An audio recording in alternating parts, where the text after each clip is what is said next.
नमस्कार शेतकरी मित्रांनो, आज आहे 9 मार्च 2025 वार रविवार। शेतकरी मित्रांसाठी महत्त्वाच्या अतिशय ताज्या घडामोडी, महाराष्ट्राच्या 35 जिल्ह्यातील शेतकऱ्यांविषयीच्या सर्व घडामोडी, कर्जमाफी, पीक विमा अनुदान यासह सविस्तर बातम्यांसह बघूया आजच्या ताज्या घडामोडी। नेमकं काय घडलंय महाराष्ट्राच्या प्रत्येक जिल्ह्यात आणि प्रत्येक तालुक्यात।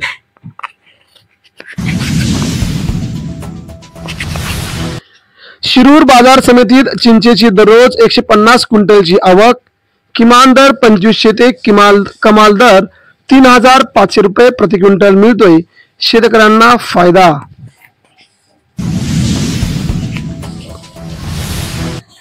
साखरेचे दर स्थिरावले 3800 रुपयांपर्यंत, MSP पेक्षा मिळतोय सुमारे 700 रुपयांनी अधिक भाव, मात्र शेतकऱ्यांना मिळतोय 2700-2800 भाव। कृषीसाठी आणखी उपाययोजना हव्यात, आर्थिक पाहणी अहवाल सादर। हवामान बदल, जमिनीच्या घसरत्या दर्जाबाबत केली आहे चिंता मोठी व्यक्त।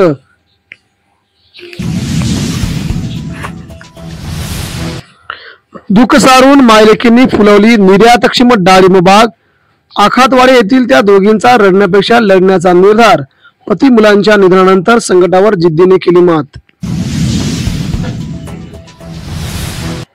शेतमालाशी संबंधित 114 कोटींचे करार, महाराष्ट्र सरकारचा सर्वात मोठा निर्णय। 37,000 मेट्रिक टन शेतमालाची खरेदी शेतकरी उत्पादक कंपन्या करणार। युवकाची बिबट्याशी 10 मिनिटे झटापट, आई पत्नी व स्वतःची हल्ल्यातून केली सुटका, कुत्र्याच्या शिकारीच्या नादात बिबट्या पडला घरात, त्यामुळे आईच्या डोळ्यात अश्रू।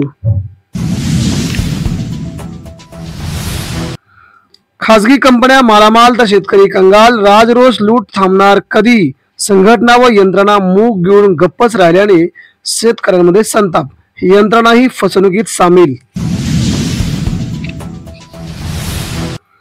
मुलींनो ऑनलाईन लग्न जुळवताय तर सावधान, मॅट्रिमोनियम साईट सोडून अधिक आर्थिक फसवणूक दुप्पट वाढली, प्रसिद्ध गुप्तहेर प्रिया काकडे यांच्याकडून अलार्म क्लॉक। ऊसाचे उत्पादन 6.6% घटणार, कृषी क्षेत्राची आर्थिक वाढ 8.7% होणार, आर्थिक पाहणी अहवालात महाराष्ट्राबद्दलचा मोठा दावा। राज्यभरातील 70% वीज ग्राहक होणार बिलमुक्त, मुख्यमंत्र्यांची मोठी घोषणा, शेतकऱ्यांनाही वर्षभर वीज होणार उपलब्ध, मोफत वीज मिळणार का याकडे मात्र लक्ष। एकनाथ शिंदेंच्या विश्वासू मित्राची अखेर, देवेंद्र फडणवीस यांनी केली बदली। महाराष्ट्राच्या राजकारणामध्ये एकनाथ शिंदेंवरती फडणवीस करतायत दरवेळी कुरघोडी, याचाच विचार होत राहतोय।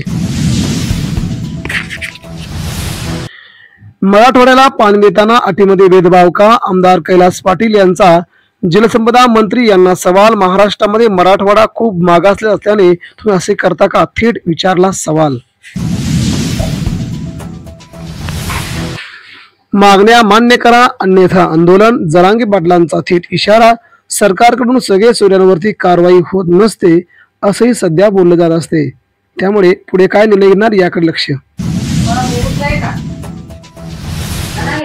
उन्हाळ्यात गारठा वाढला, राज्यातील तापमानामध्ये घसरण, हवामान खात्याचा अंदाज, यावर्षी तीव्र उन्हाळा वाढण्याची शक्यता, का बदलले तापमान यावरती सगळे जाणकार व्यक्त करत आहेत आपापली वेगवेगळी मते। शेतकऱ्यांसोबत 1.5 कोटी घरगुती ग्राहकांना मिळणार मोफत वीज, सोलर योजनेतून लाभ देणार मुख्यमंत्र्यांची घोषणा, महाराष्ट्र दुष्काळमुक्त करण्याकडे आहे आमचं सर्वांचं लक्ष, फडणवीस यांची सभागृहात घोषणा।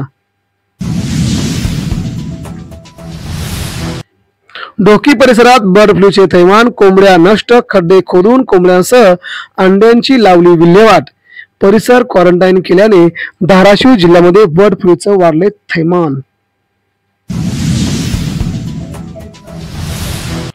दरडोई उत्पन्नात मराठवाडा माघारला, मुंबईत सर्वात श्रीमंत, नंदुरबार तळाला महाराष्ट्राची सरासरी दरडोई उत्पन्न 2,78,000 आल्याने महाराष्ट्र पिछाडलेला दिसून येतोय।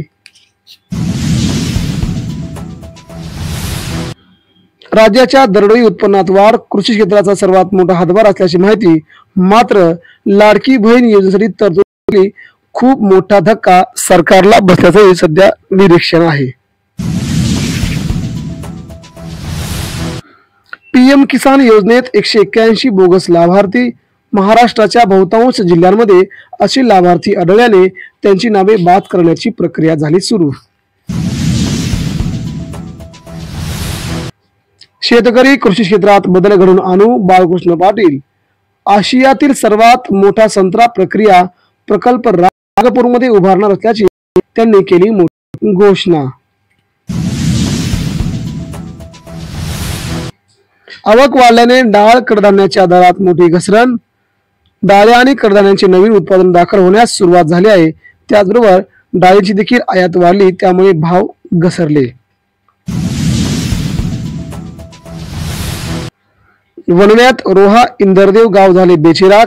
40 पेक्षा जास्त कुटुंबे आली उघड्यावरती. मोडून पडले संपदेची प्रचंड हानीची माहिती.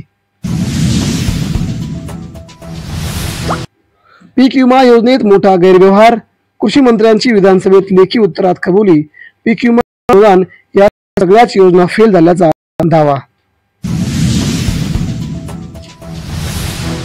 शेतकरी विरोधी वाल्मिक करार. शोधा मुनगंटी वाद. धान उत्पादकांच्या मदतीवरून काढले सरकारचे थेट वाभाडे. सरकार थेट इशारा.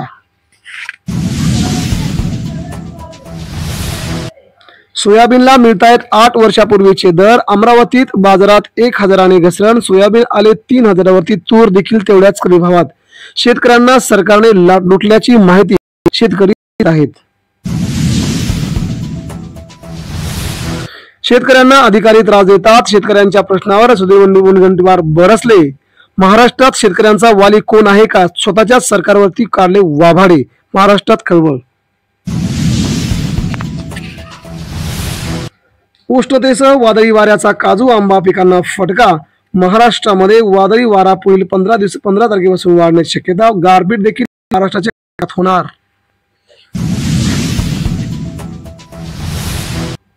वाढत्या उष्म्याने हापूस काळवणला. डाग पडण्याबरोबरच फळगळतीला झाली सुरुवात. पुढील महिन्यात देखील वादळी वारा गारपीट येऊन आंबा गळतीला होण्याची शक्यता. त्यामुळे शेतकरी आहे हवालदिल. तर शेतकरी बांधवांनो, महाराष्ट्राच्या वेगवेगळ्या जिल्ह्यामध्ये आता पीक विमा आणि अनुदान वाटपास झाले आहे सुरुवात. परंतु सरकारच्या कर्जमाफीकडे शेतकऱ्यांचं लक्ष लागलं असताना सरकार कधी कर्जमाफी करणार हे आता बघत आहे. परंतु महाराष्ट्र सरकारचा निर्णय कधी येतो हे कोणी सांगू शकत नाही. लाडक्या बहिणीमुळे महाराष्ट्र सरकारकडे पैसाच नसल्याने कर्जमाफी होणार की नाही याकडे मात्र दुर्लक्ष आहे. आपल्याला काय वाटतं? महाराष्ट्र सरकार कर्जमाफी देईल का? आपल्या प्रतिक्रिया आमच्यापर्यंत पोहोचवा.